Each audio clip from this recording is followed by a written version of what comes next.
Today we are going to be talking about the topic knowing me, knowing you, sorting out our differences. I know that as children, there are some times that you want to say things to your parents, but you are scared of telling them, right? Is it everything you have in your mind you always tell your parents? No, right? You are a teen, Abby. I know that if Puzon is special, I'm coming to you. Let me talk to the smaller ones. As a child, there are sometimes you want to tell your mother something or your dad, but you are scared, right? Because you are scared they'll beat you. Like if you, maybe your mommy says, when she was going out, she said, nobody should touch this TV, or nobody should touch this phone, or nobody should go to the kitchen and eat that biscuit. Then maybe mistakenly, you just jump from your room, you saw yourself in the kitchen, you ate the biscuit. Mistakenly, you didn't know where your mouth opened, you ate it. When your mommy now comes back, you're already scared, right? Because you are scared. But why are we scared of our parents? And should we be scared of our parents? We shouldn't be scared, right? Should we be scared of our moms but not our father? You should be scared of both of them. Why? Okay. Who should you be scared of? The father or the mother? The father. The two, both of them. I remember when I was younger, once we hear my father coming back, maybe we are hearing him gisting with neighbors. Do you know what we'll do? We'll rush and arrange the parlor. We'll go, and if we were not dressed well, we'll go and dress well. Everybody will be checking for things. Because from the door, my father is already saying, who put on this TV? Who touched this thing? Everybody will be shaking. But is that the right thing? Is that what's supposed to happen? Ideally, we should be happy when our fathers and our mothers come back, right? But because we think our parents are harsh, right? But do you also think it's because our parents don't understand us and we don't understand them? Or what do you think? Or do you think our parents are too harsh? They are disciplined. Do you like the discipline? You love it, right? The punishment, what kind of punishment do they give you? Eh? Okay, you're lucky. My own time, my father would drag my ear first. Yeah, he would drag my ear, or you tell me to do pick pin. Pick pin, or there's one fetching water. By the time you finish that one like this, you'll be crying. When you see that thing they warned you to do, next time you won't do it.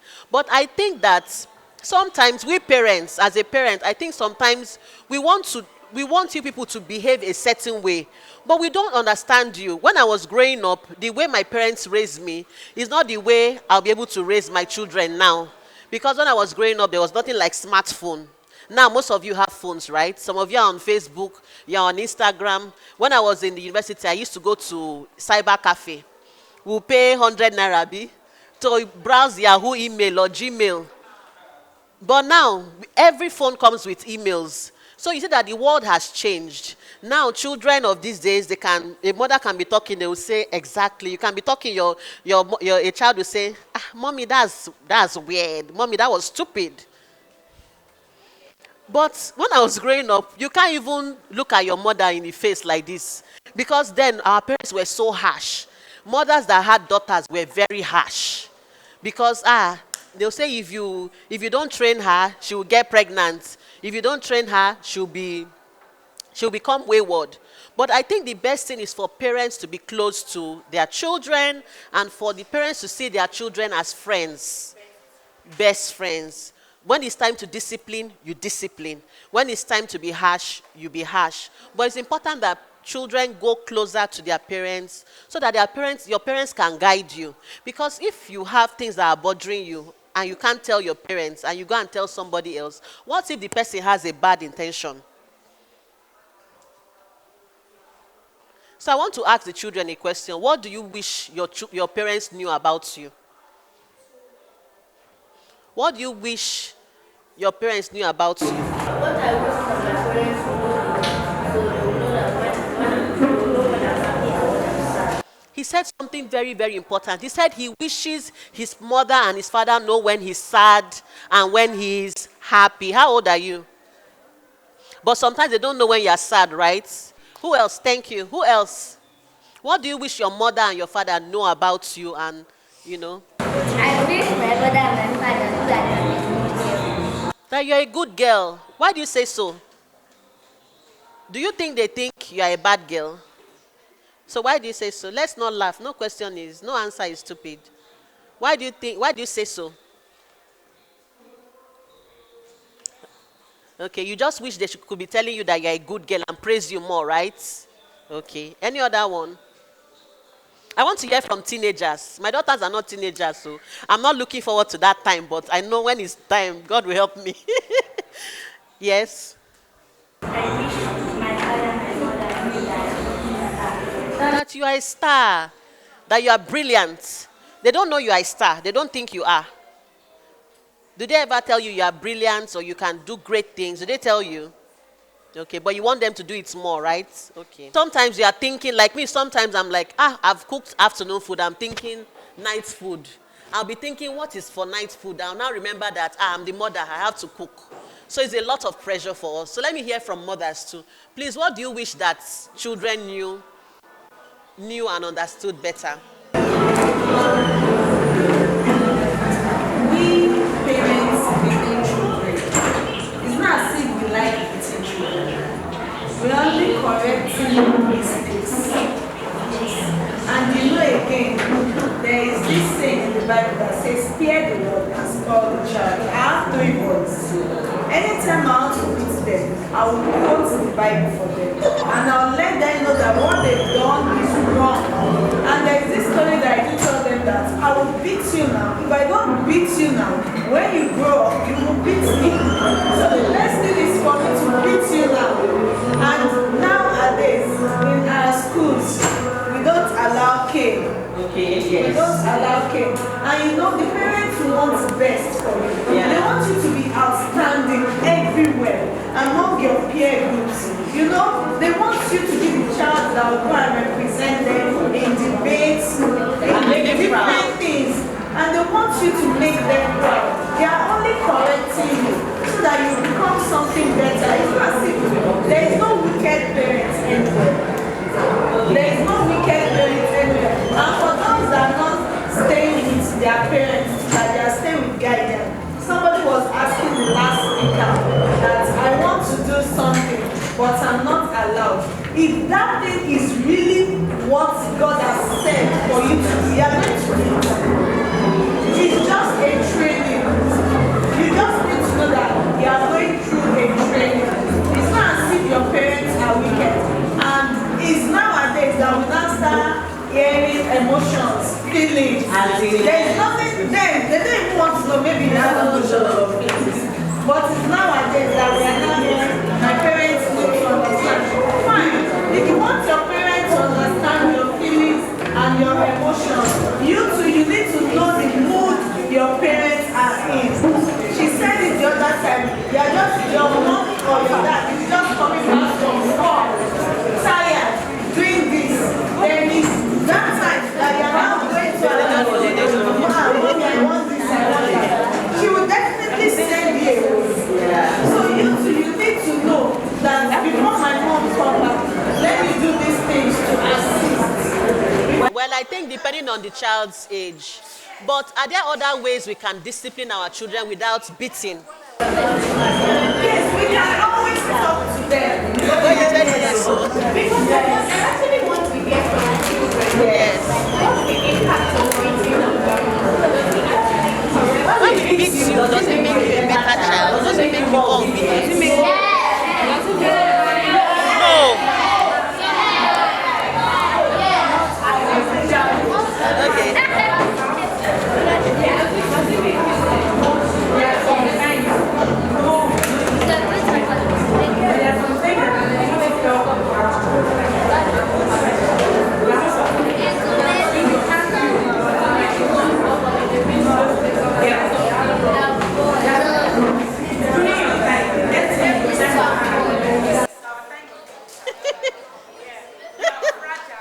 Okay. We're tough. Okay.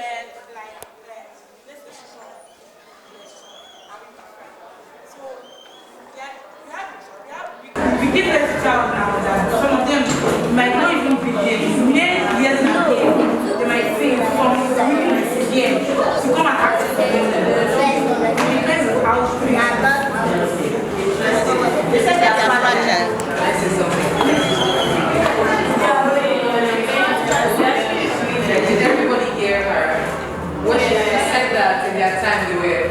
our parents' time. Yes, and they are digital. And they are soft. They are soft. So, if they are soft, what kind of children would they have? And how are they sure? What makes them feel that at their parents' time they were actually tough? You don't become tough, you become tough by life's experiences. You build strength, you build capacity and resilience. I'm trying to think whether it's difficult to understand. But you build capacity, you build the ability to handle life by going through life. Don't think that your parents didn't have, your parents may not have had the privileges that you have. Your parents didn't necessarily have it. If they became tough, it's because they had to be tough to survive. And that is something that you also need to learn, because life deals badly with weak people. You have to be able to stand up for yourself several times, because life will throw you difficult situations. Just the same way you write your exam and sometimes it's hard. It's nothing compared to how hard life is. And what sometimes your parents do is they shield you, they cover you, so that you don't experience some of the difficulties they are going through, or that they went through. But one thing that our parents sometimes, or even parents that, let's just say my generation of parents, because of the difficulty we went through with our parents, we don't want our children to go through it. But what we don't recognize is we are building weak children. Because what made us tough to be able to handle you is because we were trained to be tough. Yes. And there's something that says that hard times make great people. Great people make easy times. Easy times make weak people. Weak people make difficult times. Because if you don't learn how to manage time, manage life, when it throws you a difficulty, because you have not learned to be strong, you will fall. And everything that your parents and your grandparents have built will destroy in one day. So you need to recognize there's digital and digital. As digital as your life is, you have to recognize that it is the analog. There has to be some analog setting. It's just like learning to drive. Thank you. That's what I was going to say. And let me just tell a quick example. There was a time I used to work somewhere, and I had a car and all of that, and it was automatic. And then they fired me from my job, and they took the car. When they took that car, my mother set her analog back for me to drive. Because of manual. Because I learned how to drive with manual.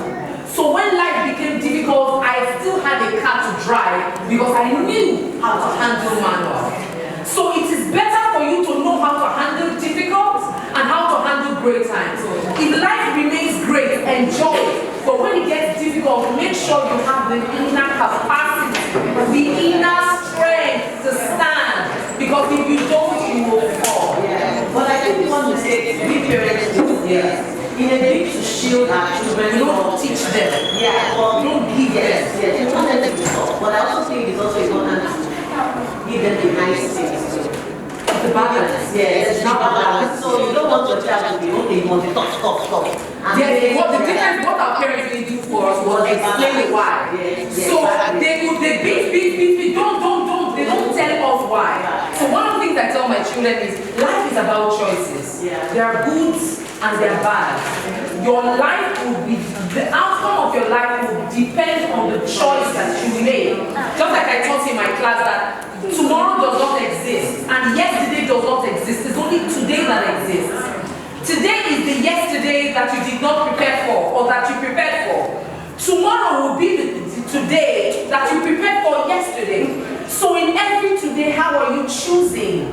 So when you tell them, this is life, if you go like this is how it will be, blah, blah, blah, blah, blah. It's possible, this can happen, this can happen. But for every time, what should guide you now is not just the excitement you want for today, but the future that you want. Let the kind of future that you want guide your decisions in today. If you need to wake up early and put your room in order, the same way you are disciplined with putting your life in your room in order is how you'll be disciplined to put your life in order to wake up to go to work for your children, to wake up to do the things that you know you need to do to take care of yourself, to take care of your family like mommy and daddy are doing today. Because one day, this my mom said, life is done by turn. Just to go by being your own now. Your own I want to take you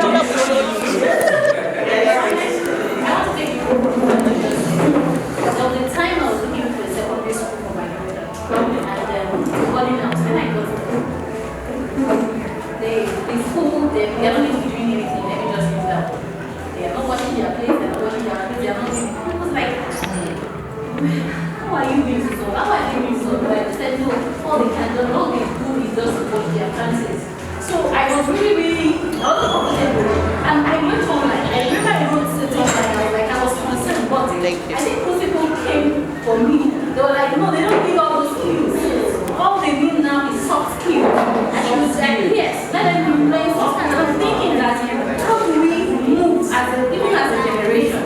Because I'm thinking that if it's all about soft, I'm not saying that they should not learn soft skills, but I believe that we can raise them up to actually have that soft skill at the same time. Yes, let them take care of themselves. And so in learning responsibility, taking responsibility when they group up, they can actually take responsibility. And life may not be like what we I'm not praying that something bad should happen, but at least they should be able to take care of themselves. So how do we get to change things? Because obviously the school can be good academically and all of that. But when you look at all that, we can change balance when you come back home. So I think it's all about being intentional. In my own case, for instance, my daughters are 9 now. I recall triplets. Yes. They are 9, yes. So when they were 6, 7, I just discovered that men have always had nannies. Of course, housekeeper and everything. And my job became a lot flexible, yeah? I work more from home. I realized that their nanny does everything, even making their bed. They want to go and bath. The nanny will carry the towel, whether she was doing eye service or she was working for her money. But at the end of the day, I realized I was hurting my children. Because when the nanny goes on her off, my children are helpless and I have to do the work. So I just realized that, man, no more house. No more living. So I now have a live out that comes. First thing I did, the Kukuma are girls, 3 of them. I drew a roster. One person washes Monday, the plates. Tuesday, Wednesday, we keep rotating. Then your bed. You will share the tax. Somebody does the bed. When you want to go and have your bath, when the lady now came back, I told her when they want to go and have their bath, don't carry towel. Let them do it. I don't want that Augoye, I don't want it. Let them do it so that they can learn how to do these things. And I also realized that I was shielding them too much. There was a day we went to my mom's house. We just had to park the car far and walk from, let's say, here to that place. My daughters did not know how to walk on the road. Why? Shielded, over shielded. And you also blame us. They are not street smart. They will see a car coming and you'll be there dragging. So I was like, no. So occasionally, we had to now make them know real life. What did I do? My husband, luckily for me, he's the stricter one. He said, okay, sometimes we'll not drive car. You enter keke. Just to have a feel of real life. Sometimes we'll be like, see these children, maybe we are in traffic and you see kids hawking. We show them what some of their mates, what sort of like that you're not more privileged. So that was our own way of adjusting. It's not there yet, but okay, please go on. And that part of, so every nanny I get, I tell them that if my children have chores, I didn't bring you here to do their chores. If you do their chores, I reduce it from your salary. So I let them know what they're doing. I have an 11-year-old and a 7-year-old. From when the 11-year-old was 5, I taught him to lay his bed. And he's been laying his bed since then. And when his brother joined, I told him, so because one thing I taught him was, you are your brother's person leader. Whatever I have taught you, so the systems of letting them know that they have responsibility. So I tell my nannies, your responsibility is to remind them what you know they should do. Exactly. So if they are not done, you tell them to do. As long as you finish washing your plate, don't drop it. I said, Daddy and Mommy can afford to drop or wash our plate. So you want someone to wash your plate, grow up, make your money, have your own house. Correct. So I said, the nanny is to make work easy for me, not for you. No, not for you. It's not your own nanny. So I had a nanny that wanted, I said, you are not children's friend. You are here to be my assistant in the event that I'm not around. Yeah. So if you do the work that you are doing, you do, and reduce, and when I reduce it first month, second month, like, She adjusts wash your plate. Yes. So they wash their plates. Yeah. My first son is 11, is in year 7. He will iron his clothes. Don't you be waiting for someone. No. Because we have to let them, and the balance there, which is letting them. I think the problem with this early newer generation is out with the old, in with the new. No, you can't Blend old school parenting and the new school learn the digital. In the event that because digital is something back to spoil. Television of that year is spoiled. You go on though. It's off. So learn analog, Learn learn digital. engage as you progress. Yeah. Same thing like we said, when we're going to school, okay, we have a policy that school must be close to home. So we walk to school. It mustn't be a car. There was once my first son was wasting time. Wasting time, I went to drop his brother, came and said, yeah, trek, I was driving on the left side. I said, when I was Correct. I drove on the left side, my eyes were on him, I said, trek to school. So that we understand privilege and constantly letting them know that you are privileged. It's not a right. It's a privilege that you have. And there is no difference between you and any other person. So just teaching them so that they don't become entitled. Because that entitlement behavior makes them not to want to work and reach out for things and be responsible for self and choices, but to blame every other person and expect that they should get it simply because they show up. So it's really the balance, being intentional about balancing what we really want, and just balancing values of old and new. Yeah. I think she has said it all. So to wrap up, because we have 5 minutes, so let's just wrap up. I think we parents need to do better, create time for our children. It's not easy, especially if you live in Lagos. I don't know what's obtainable in other parts of the country. In Lagos, I know we are very busy. We cannot be with them 24/7. So it's not about being with them 24 hours. Even if it's 10 minutes, you can spend with your kids every day. Make it quality. So it's not the quantity, but the quality. You will not always be in a good mood, but I think when it comes to our children, we should not be too busy. Then children should also learn to open up to your mommy. When your mommy is sad, when your mommy is happy, you should know, right? So you go to her, also ask her, Mommy, what's wrong? There's no child that will come and meet her mother, his or her mother, when the mother is looking sad and say, Mommy, why are you looking sad? There is no mother that will scream at such a child. I don't know if such a mother exists. But so it's important that you draw closer to your parents. Tell your parents what is bothering you.